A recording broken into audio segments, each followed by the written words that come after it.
अच्छा चलिए देखिएगा, ये कुछ बेसिक कॉन्सेप्ट्स आपको नज़र आ रहे होंगे जो प्राइमरी लेवल के बच्चों को हम लोग गाइड करते हैं। उनमें से कुछ टॉपिक्स चूज़ किए गए हैं, जैसे कि आप देख सकते हैं point, line, line segment and रे।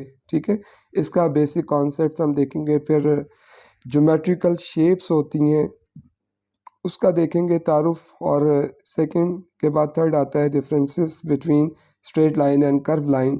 फिर सर्कल्स के मुतालिक फिर एंगल्स है, और फिर एरिया और पैरामीटर। ठीक है, ये चंद एक चीज़ें हैं जो हम कोशिश करेंगे कि इसको हम एक छोटी सी प्रेजेंटेशन में कंप्लीट करें।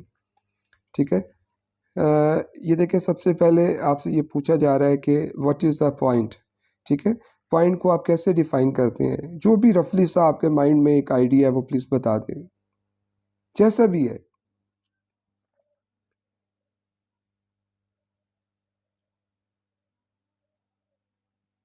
जी please. How can you define a point? कोई एग्जांपल दे सकते हैं, कोई कुछ भी आप शेयर कर सकते हैं।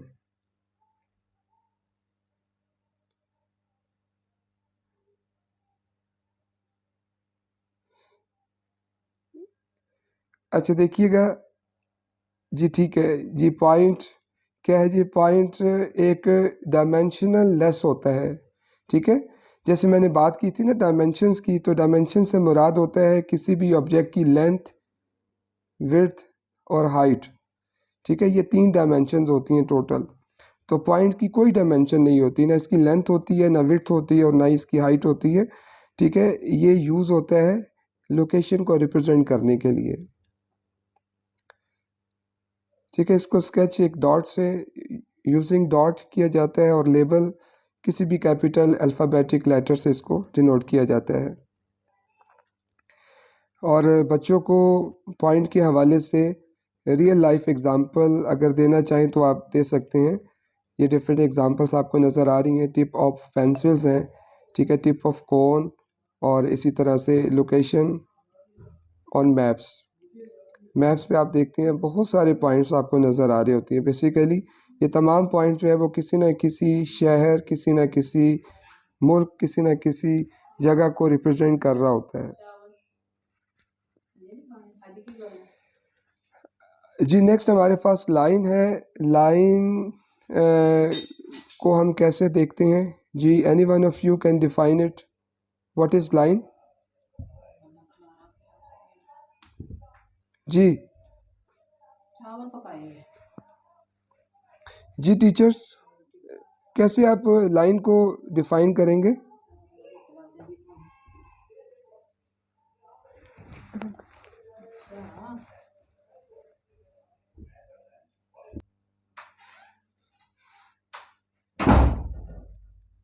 जी देखिएगा, ये हमारे पास लाइन के हवाले से कुछ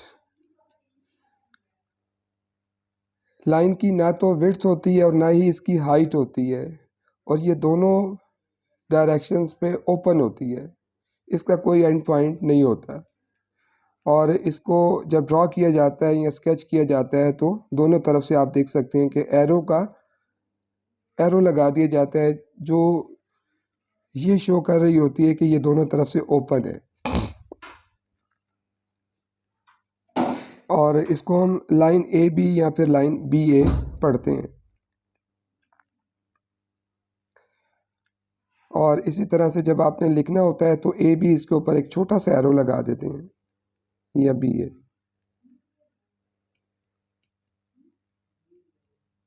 और इसकी एग्जांपल्स हम स्ट्रेट रोड जो कि दोनों तरफ से ओपन होता है, और इसी तरह रेलवे ट्रैक है।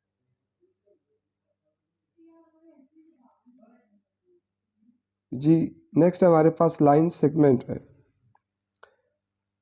जी how can we define the line segment? जी बोलिएगा please, what is line segment? Segment से देखें वाज़ेह है टुकड़ा। लाइन सेगमेंट यानी कि लाइन का टुकड़ा। तो बेसिकली लाइन सेगमेंट क्या है? It is the part of line. और जब एक हिस्से की बात करेंगे तो इसके फिर दोनों एंड पॉइंट्स हमारे पास होंगे। और इस तरह से इसको स्केच किया जाता है, ठीक है, 2 पॉइंट्स को यूज़ करते हुए। और इसको हम सी डी या लाइन सेगमेंट डी सी, और इसको लिखा कैसे जाता है, सी डी, इसके ऊपर एक छोटी सी लाइन, ठीक है, या फिर डी सी, एक ऊपर छोटी सी लाइन लगा देंगे। और इसकी एग्जांपल्स जो कि ये लेंथ के हवाले से होता है, तो जैसे पेंसिल है, इसकी लेंथ मेजर करते हैं तो वो एक लाइन की सूरत में ही होगा, और हॉकी की लेंथ इसी तरह से। अच्छा जी, ये नेक्स्ट है हमारे पास रे है। रे को आप कैसे डिफाइन करेंगे?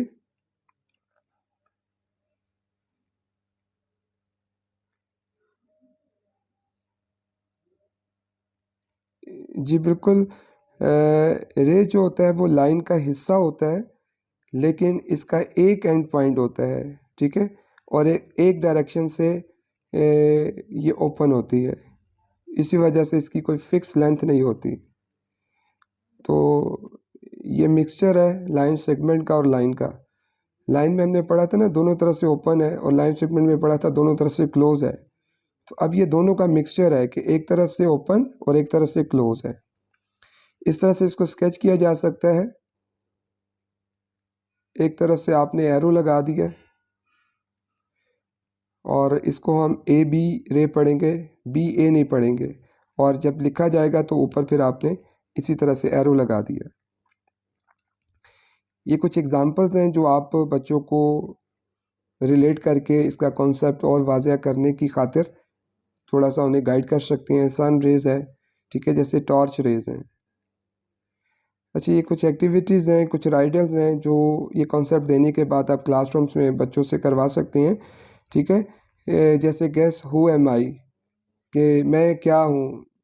जैसे फ़र्ज़ करें कि मैं आपसे कहता हूँ कि जी, ना मेरी लेंथ है, ना मेरी विड्थ है, और ना ही मेरी हाइट है, तो बताएं मैं क्या हूँ, मैं कौन हूँ?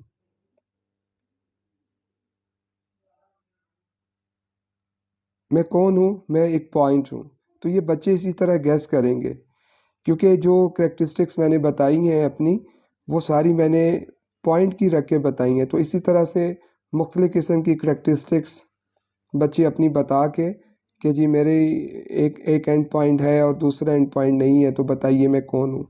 तो इसी तरह से इस तरह के जो कॉन्सेप्ट्स हैं वो इसके थ्रू भी बहुत अच्छे तरीके से वो याद रख सकते हैं, ठीक है।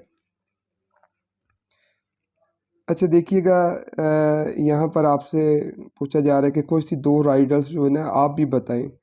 जैसे एक राइडल मैंने आपसे शेयर की है, इसी तरह से आप भी कोई सी दो राइडल्स जो हैं वो हमारे साथ शेयर कर सकते हैं। यहाँ पर फ़र्क बताना है आपने 2D और 3D शेप्स का क्या डिफरेंस होता है। वही डायमेंशन का डिफरेंस होता है। 2D में लेंथ और विड्थ होती है, जबकि 3D में हाइट भी आ जाती है। यहाँ पर बेसिक शेप्स हैं 2D की, जो बिल्कुल फ्लैट्स होती हैं, ठीक है, 2 डायमेंशनल होती हैं, लेंथ और विड्थ होती है। और इनके जो कॉर्नर्स होते हैं 2D शेप्स के, वो वर्टिसेस कहलाते हैं। और वर्टिसेस क्या है, ये वर्टेक्स की प्लूरल है। अब 2D शेप में एक स्क्वायर, जैसे कि हम बच्चों को गाइड करते हैं तो इसको हम रिलेट करके बता सकते हैं किसी फिगर के साथ, ठीक है। यहाँ पर आपको एक डोर नज़र आ रहा है, ठीक है। इस डोर में आपको मज़ीद ब्लॉक्स, मिरर जो ट्रांसपेरेंट जो है वो नज़र आ रहे हैं, कुछ शीशे नज़र आ रहे हैं। तो ये सारे के सारे स्क्वायर शेप्स में हैं। और अगर फ्लोर देखें इस फिगर में तो वो भी स्क्वायर शेप में है, और अगर वॉल देखें तो वॉल पेपर भी स्क्वायर शेप में लग रहा है। तो इस तरह से डिफरेंट चीज़ों को उनका मुशाहिदा करवा के हम बच्चों को अच्छे से गाइड कर सकते हैं। और फिर इसकी करैक्टरिस्टिक्स बता सकते हैं आप कि इसके 4 इक्वल इसकी साइड्स हैं होती हैं, और 4 ही इसके वर्टिसेस होते हैं। रेक्टेंगल है, रेक्टेंगल को भी आप शो करवा सकते हैं डिफरेंट चीज़ों से। जैसे क्लासरूम्स में राइटिंग बोर्ड होता है, और ये सामने आपको नज़र आ रही है एक फिगर रेक्टेंगुलर शेप में, वॉलपेपर नज़र आ रहा है, जैसे ईंट है, ठीक है। ईंट का जो साइज़ या उसकी जो शेप होती है वो रेक्टेंगुलर होती है। आमने सामने वाली साइड्स इसकी बराबर होती हैं, और इसके भी 4 वर्टिसेस होते हैं। अब देखें स्क्वायर और रेक्टेंगुलर में जो कॉमन चीज़ है वो वर्टिसेस की है, कि इसके भी 4 वर्टिसेस हैं, उसके भी 4 वर्टिसेस हैं। साइड्स जिसकी भी 4 है उसकी भी 4 है, लेकिन वहाँ पर चारों साइड्स इक्वल हैं और यहाँ पर आमने सामने वाली साइड्स में वो इक्वल है। तो इस तरह से हम थोड़ा सा बच्चों को कंपेयर करवा के भी, रिलेट करवा के चीज़ों को याद करवा सकते हैं। ट्रायंगल है एक ऐसी शेप जिसकी 3 साइड्स होती हैं, ठीक है, और 3 ही वर्टिसेस होते हैं। और इस तरह इसका भी आप मुशाहिदा करवा सकते हैं डिफरेंट चीज़ों की मदद से। जैसे कि आपको फिगर में नज़र आ रहा है, साइन बोर्ड लगे हुए होते हैं, ये अक्सर ट्रायंगुलर शेप में होते हैं। समोसा हो गया, सैंडविच हो गया, ठीक है, और बहुत सारी चीज़ें ऐसी जिनको आप रिलेट करवा के ट्रायंगल का कॉन्सेप्ट दे सकते हैं। ये सर्कल है, सर्कल की भी कुछ करेक्टरिस्टिक्स है। इसकी एक तो ये कि ये राउंड शेप में होता है, ठीक है, और इसका कोई भी वर्टेक्स या वर्टिसेस नहीं होते, इसकी कर्व साइड्स होती है। सर्कल को हम अभी थोड़ा डिटेल से पढ़ेंगे थोड़ी देर तक। यहाँ पर 3D शेप्स की बात की गई है। तो 3D शेप्स में हम कौन कौन सी शेप्स को देखेंगे, जो कि सॉलिड ऑब्जेक्ट्स है, जिसकी डायमेंशन जो है वो 3 होती हैं। वो कौन कौन सी है, लेंथ है, विड्थ है और हाइट है, ठीक है। बहुत सारी हमारे पास 3D शेप्स ऑब्जेक्ट्स हमारी डेली लाइफ में इस्तेमाल होने वाली चीज़ें हम रिलेट करके बच्चों को बता सकते हैं। जैसे कि ये कुछ शेप्स आपको नीचे नज़र भी आ रही हैं, ठीक है, एक बॉक्स नज़र आ रहा है, ठीक है, एक और बॉक्स है। अब ये दोनों बॉक्सेस हैं, लेकिन इन दोनों बॉक्सेस में डिफरेंस वाज़ेह है, ठीक है, इसको भी हम देखेंगे। फिर आपको एक सिलेंडर नज़र आ रहा है, जो कि ज्योमेट्रिकल नेम इसका सिलेंडर है। जैसे कि घी का डिब्बा आप देखते हैं या ग्लास देखते हैं, बिल्कुल इसी शेप में कोन है। और फिर आगे आपको सर्कल नुमा एक सफ़ियर नज़र आ रहा है, बॉल नज़र आ रही है, समझ लें। अच्छा जी, इन तमाम चीज़ों के ज्योमेट्रिकल नेम्स हैं। सबसे पहले हम देखेंगे, जो पीछे हमने शेप्स देखी थी, इसमें जो पहली शेप आपको नज़र आ रही है, ठीक है, इसको हम क्यूबाइड कहते हैं, ठीक है। इसकी क्या क्या करेक्टरिस्टिक्स है वो भी ज़रा देख लें, ठीक है। ये जैसे सामने आपको नज़र भी आ रहा है, कुछ पिज़्ज़े का डिब्बा है फ़र्ज़ कर लें, और बहुत सारी चीज़ें आपको सामने नज़र आ रही हैं।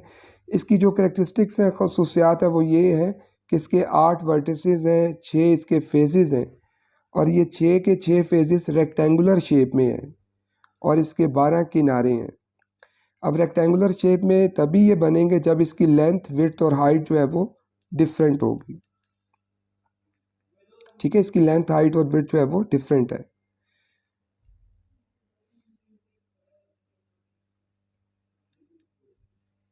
क्यूब क्या होता है, ये भी 3 डायमेंशनल है। इसके भी लेंथ, विड्थ और हाइट होती हैं, लेकिन ये तीनों आपस में बराबर होती हैं। लेंथ, विड्थ और हाइट बराबर होने की वजह से इनके जो फेजेस होंगे, 6 के 6 फेजेस स्क्वायर्स होंगे। वर्टिसेस वही 8 हैं और इसके 12 किनारे हैं, एजेस।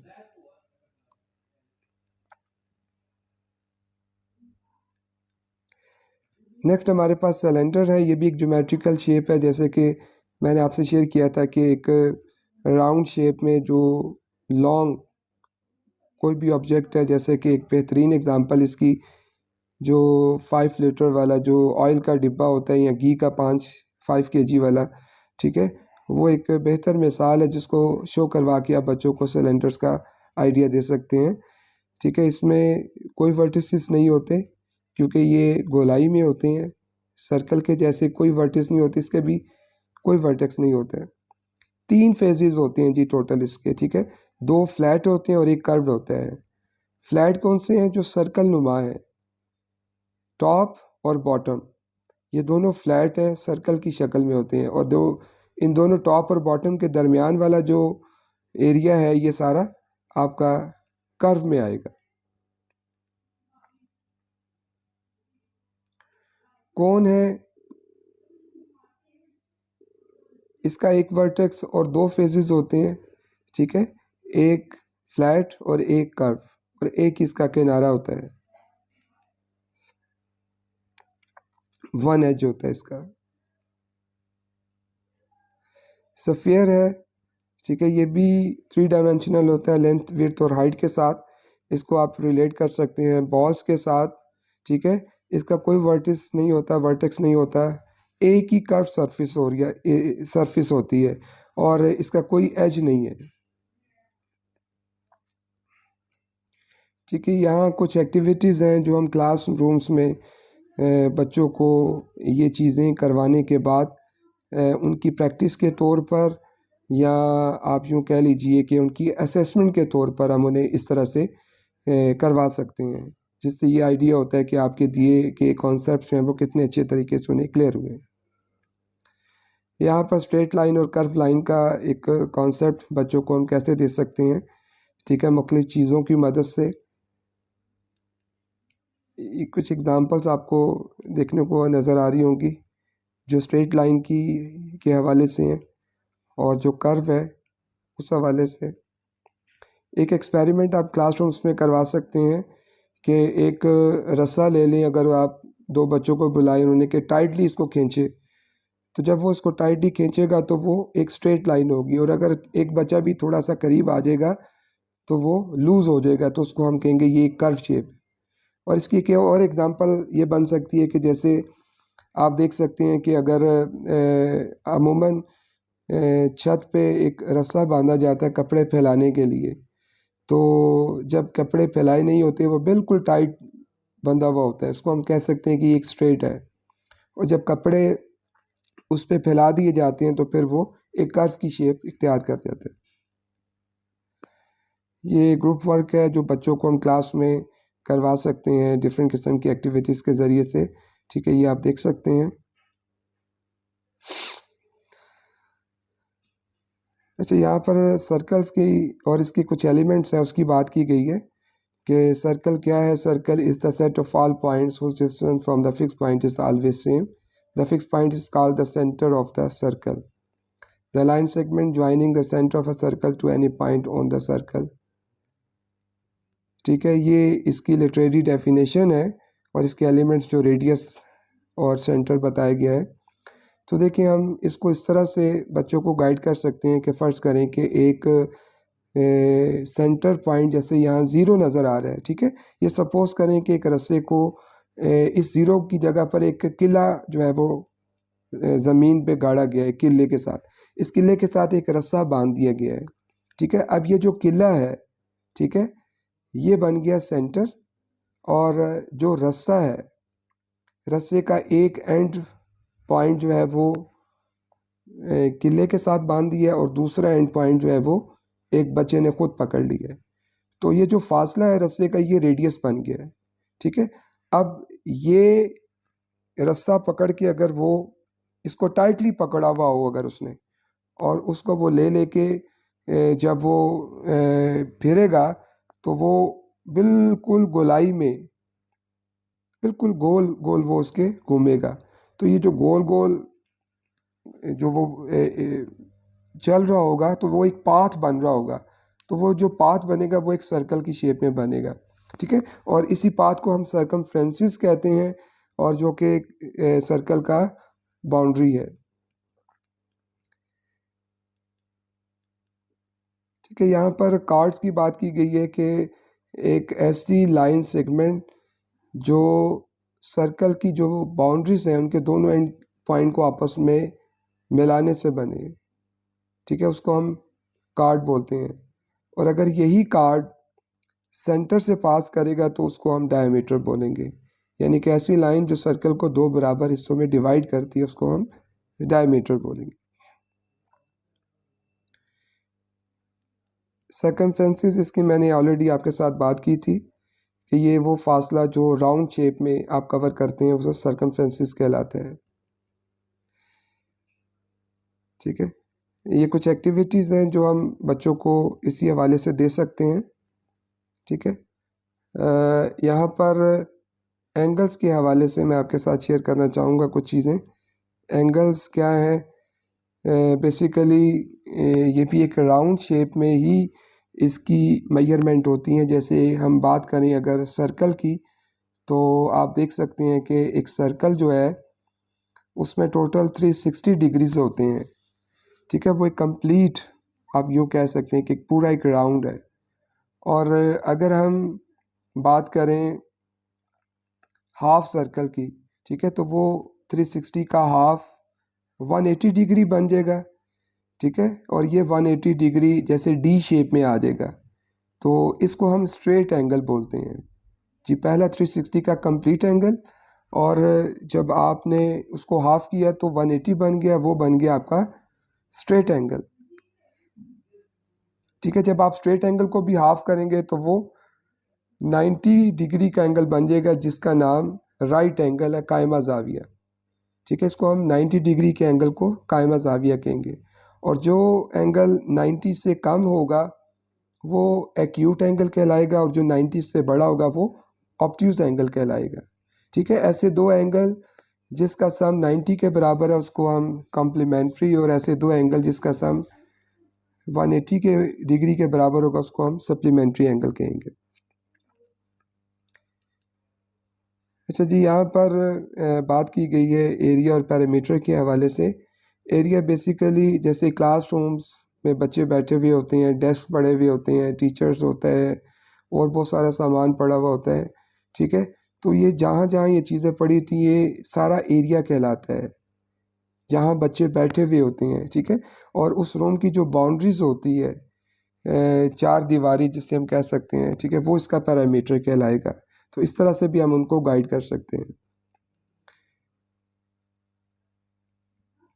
यहाँ पर कैलकुलेट किया गया है एक लॉन लिया गया है जिसकी लेंथ और विड्थ जो है वो दी गई है 5 और 3 मीटर। ठीक है, तो अब आप देखें इसका पैरामीटर अगर आपने कैलकुलेट करना है तो ये 2 टाइम इसकी लेंथ है और 2 टाइम विड्थ है।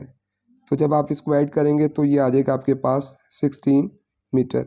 और इसी तरह जब आप इसका एरिया निकालते हैं तो इसको मल्टीप्लाई करेंगे लेंथ और विड्थ को, तो आपके पास 15 मीटर स्क्वायर आ जाएगा। ठीक है, ये बेसिक फार्मूले के ज़रिए से भी हम बच्चों को इस तरह से गाइड कर सकते हैं। ये कुछ एक्टिविटीज़ हैं जो कि हम ग्रिड पेपर्स की मदद से भी हम बच्चों को इसका आइडिया दे सकते हैं एरिया का और पैरामीटर फाइंड करने के हवाले से।